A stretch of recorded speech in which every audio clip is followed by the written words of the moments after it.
महा से महापाप हो गया हो। ये एक अध्याय में, 1.5 अध्याय में है।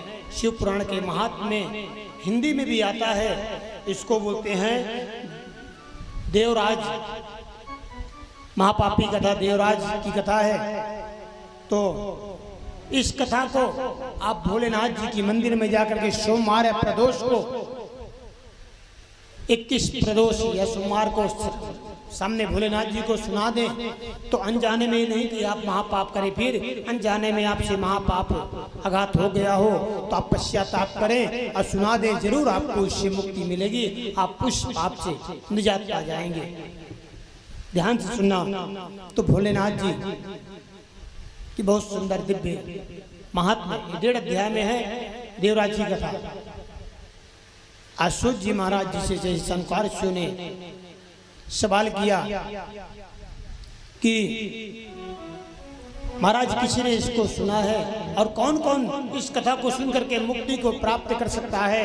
तब अश्वत्थ जी बोलते हैं, हे मानवः पाप कृतो दुराचारतः खला कामादिनिरता नित्यम ते शुद्ध्यन्ते वै। बोले ए मानवा पाप कृतो, ए मनुष्य जो महापाप में सदा कृत है, लिप्त है। ए मानवा पाप कृतो दुराचार रता खला, महाखल है, सदा दुराचार में लिप्त रहता है, अत्याचारी है, दुराचारी है। कामादि निरता नित्यम, सदा कामी, अपने बीबी बच्चों के पालन पोषण में ही लगा रहता है, जिसकी नियत सदा काम की तरफ ही रहती है। बोलते हैं कामादि निरता नित्यम ते शुद्धंत नहीं हुई, इसमें कोई संशय नहीं है। वो भी शिव पुराण की कथा सुन करके परम पावन, परम पवित्र हो जाता है। आज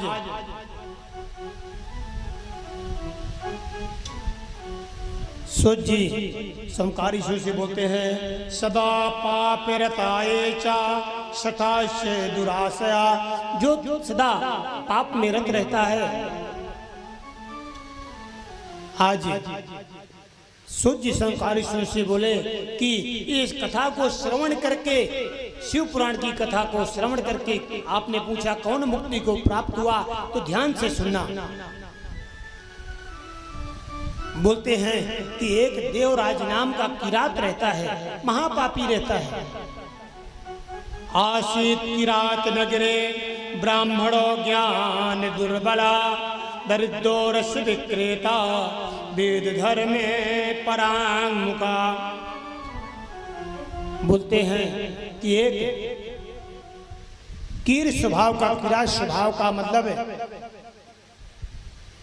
दुराचारी, अत्याचारी देवराज नाम का एक ब्राह्मण रहता है। दरिद्र रस विक्रेता, सदा दरिद्रता की तरफ, मतलब दूसरे का धनन हनन करने की, जो किसी के पास महाराज जी धन न रहना दरिद्र नहीं है, वो गरीब हो सकता है महाराज।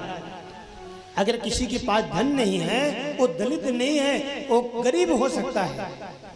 दरिद्र कौन है? करोड़ों की संपत्ति पड़ी है महाराज, अरबों की संपत्ति पड़ी है, फिर भी मानसिक संतुलन नहीं है, फिर भी उसका हम उपभोग नहीं कर पा रहे हैं महाराज। ना धर्म में कर्म में 2 रुपया लग पा रहा है, परिवार में ना बीबी बच्चे को मान रहे, ना बीबी पति को मान रही है, ना बच्चा पति को मान रहा महाराज। सब अधर्म में पैसा जा रहा है, फिर भी धर्म के लिए एक शब्द नहीं निकलता वहां।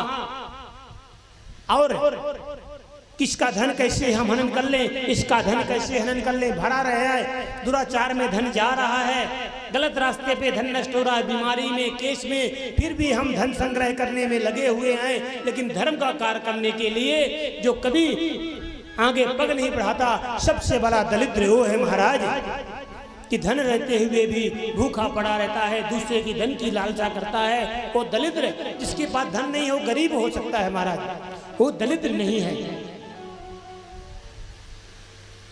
बोले सदगुरुदेव महाराज की जय हो। तो बोलते हैं दरिद्रो रस विक्रेता, जो देवराज नाम का ब्राह्मण है, महादरिद्र है, रस विक्रेता, रस का ब्राह्मण को महाराज जी कभी अगर गाय रखना चाहिए तो गाय का दूहन अगर दूहे तो उतना उसको दूहे कि अपने घर परिवार में उसका सेवन कर सके, ना कि बेचने के लिए, ना कि व्यवसाय करने के लिए। ब्राह्मण को यहाँ तक है, आजकल तो समय चेंज हो गया है, नहीं खेत में जो हमको भिक्षा में प्राप्त हो जाए उससे हम अपने जीवन का अर्जन करें खेत तक जोतने के लिए। लेकिन चलो आज समय के हिसाब से मेहनत मजदूरी करके कमाए, लेकिन किसी की धन में गलत दृष्टि न डाले। यहाँ तो बोलते हैं कि ये जो देवराज है इसका स्वभाव क्या है, सा विप्रो क्षत्रिया वैश्यः शूद्राश्चापि तथा परः हत्वा नानामिषेणैव तद्धनमापराहतः। ध्यान से सुनना, ये देवराज नाम का जो इंद्र है, सूर्य जी बोलते हे सोमकारिष्यो, ये जो देवराज है इसके लिए कोई फर्क नहीं पड़ता कि सामने वाला कौन है। सा विप्रो क्षेत्रीय वैश्य, चाहे विप्र हो, चाहे क्षत्रिय हो, चाहे वैश्य हो, शूद्राश्य तथा परा। शूद्र का मतलब जो हमारा सेवक कोई शूद्र जात नहीं होती। इससे और बातें क्या आ गई कि आज एक बात को लेकर के रामायण में भी चल रहा है कि ढोल गमार शूद्र पसनारी सकल ताड़ना के अधिकारी। शूद्र को तो शूद्र है कौन महाराज? शूद्र कोई जाति है क्या? अभी आप सृष्टि की कथा में श्रवण करेंगे कि सभी सृष्टि मनुष्य रूपा से ही पूरी सृष्टि चली है, तो फिर शूद्र कहाँ से मारा हुआ है? ये वर्ण संप्रदाय क्यों बनाया गया है मालूम है? क्योंकि हमारे घर में अगर 4 हैं तो कोई बड़ा है, किसी को जब कंपनी चलती है तो किसी को सुपरवाइजर बना दिया गया, किसी को मैनेजर बना दिया गया, तो इसलिए किसी को बड़ा पद दे दिया गया, छोटा पद दे दिया गया। उसी प्रकार वर्ण संप्रदाय को जब आगे सृष्टि चली तो सबको अपना अपना कार्य दे दिया गया कि तुम एक कार्य करो, सेवक का कार्य करो, तुम देखभाल करो, तुम व्यवसाय करो और तुम पूजा पाठ। आज जिसको जैसा कर्म दे दिया गया उनकी जो आगे संतान हो गई तो बोले आगे सृष्टि बढ़ेगी और सृष्टि में मर्यादा बनी रहेगी, इसलिए इसको वर्ण संप्रदाय में बांट दिया गया महाराज। कोई छोटा कोई बड़ा नहीं है, अपने कार्य में रहते हुए अपने कार्य को इतनी अच्छी तरह अगर करें तो एक रायदास जो है, रायदास घर में आप जानते हैं रायदास संत को सभी उनकी पूजा करते हैं, सबरी की सभी पूजा करते हैं महाराज। दूसरी बात और, शूद्र किसको बोलते हैं कि वेद में आता है, हम अपने मन से नहीं बता रहे, रामायण में भी है कि ब्राह्मणों सम्मुखमासीत बाहु राजन्य कथा उरु तदस्य। उरु कौन है? तदस्य शूद्रो पद्मो। शूद्र कौन है? नारायण के चरण है। ब्राह्मण क्या है? नारायण के। ब्राह्मणों सम्मुखमासीत बाहु राजन्य, राजा जो है राहु है, क्षत्रिय। वैश्य, वैश्य जो है कौन है? पेट है। तो जब पूजा किसकी होती है? आप लोग पूजा करते हैं, किसकी करते हैं? चरण की पूजा करते हैं। तो चरण की तो पहले होती है, तो पूजा किसकी होती है महाराज? शूद्रो या शूद्र। तो शूद्र कोई महाराज जी गलत शब्द नहीं, इसको गलत में साथ दिया। सुअद्र जो परम शुद्ध है महाराज वही शूद्र है। शूद्र सुअद्र जो परम शुद्ध है वो शूद्र है। नारायण के चरण बोले सतगुरुदेव महाराज की जय हो। आज बोलते हैं कि शूद्र चापी तथा नरा जो परमात्मा का परम भक्त है, जो परम स्नेही है, चाहे कोई भी हो, लेकिन जो आज हत्वा ना विशेषणा इनको मार देता है और मार करके उनका धन छीन लेता है। कौन? देवराज नाम का जो विप्र है। पुलिस सतगुरुदेव महाराज की जय हो। अब कल से थोड़ा जल्दी कथा करेंगे, आज तो विलम्ब हो ही गया है, तो 5 बजे तक। आज थोड़ा जब आप भागना हो तो बताना, भागते न जाना प्रधान, लेकिन तो विश्राम। कल से ये लोग 12 बजे बैठेंगे, हम 1 बजे बैठेंगे, तब आपको उस समय से कथा बढ़िया श्रवण, क्योंकि बहुत बड़ी कथा है। आज तो सिर्फ है परिचय, जैसे हम आप पहले दिन मिलते हैं ना तो परिचय होता कि आप कैसे, उसी प्रकार आज परिचय होगा हुआ कि ये कथा में आप क्या श्रवण करेंगे, इसको श्रवण करके किसकी कहीं शुद्धि हुई। देवराज नाम का है जो महापापी है तो वैश्या भोगी नाम परम वैश्या भोग करता है, पूरा धन लूट करके लाता है, वैश्याओं में लुटाता है। एक दिन बोलते हैं कि जब वृद्ध अवस्था को प्राप्त हो गया, आज जब वृद्ध अवस्था होती है तभी पापी की दुर्गति देखो। संसार वाले ठुकराने लगे धक्का मार के। पहले तो डरते थे कि ये महापापी है, मारेगा पीटेगा धन छीन लेगा। जब शरीर जीर्ण हो गया, वृद्ध हो गया तो धक्का मार के कहीं कोई बैठने नहीं देता, उठने नहीं देता। अब जंगल जंगल भटकने लगा। आज बोलते हैं एक जंगल में गया, जंगल में जाकर के देखा एक मंदिर है, मंदिर के पीछे उसको इतनी ज्वर थी, इतनी शरीर में पीड़ा हो रही थी कि आगे चल नहीं पाया। वहीं जाकर के मंदिर के पीछे बैठ गया, लेट गया। बोलते हैं देव योग से, नारायण की कृपा से, जहां जिस मंदिर में बैठा था उस मंदिर में शिव पुराण की कथा हो रही थी। सूत जी बोलते हे सौनकारिष्यो स्थितो तत्र चा विप्रो ज्वारेणाति पीड़ितः श्रवासततं सेवी कथा विप्रमुखो गतः। स्थितो चा विप्रसो, जो विप्र है देवराज नाम का, बोलते ज्वारेणाति पीड़ितः, ज्वार से मतलब बुखार से इतना पीड़ित है कि बढ़ा नहीं जा रहा, मंदिर के पीछे बैठ गया। सूत जी बोलते हे सौनकारिष्यो, उस मंदिर में शिव जी की कथा चल रही थी। श्रुत्वा सेवी, अब वो जान करके और कथा सुनने नहीं गया, लेकिन वहां लेटा है, लेटे लेटे उसके श्रवण में, कान में शिव की कथा सुनाई दे रही है। और बोलते हैं कथा विप्र मुखो कथा, विप्रो के मुख से कथा सुनते सुनते बोलते हैं आज उसके शरीर में इतना ताप बढ़ा कि देवराज मां शांतो ज्वारे पीड़ितो मृतः, ज्वारेणे पीड़ितो मृतः, ज्वार के कारण गोविंदाय नमो नमः हो गया, मृत्यु को प्राप्त हो गया। अब ध्यान से, इतना महापापी, इतना महादुष्ट, जैसे ही मरा तो आज यमराज के दूत बड़े बड़े सांकरों में बड़ी बड़ी सुई ऐसी कांटेदार लगी हुई ला करके देवराज के सामने खड़े हो गए, बांधने लगे।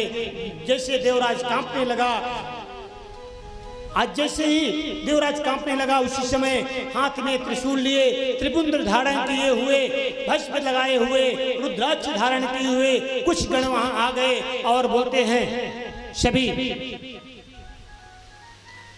यम के गणों को मार मार के भगाने लगे।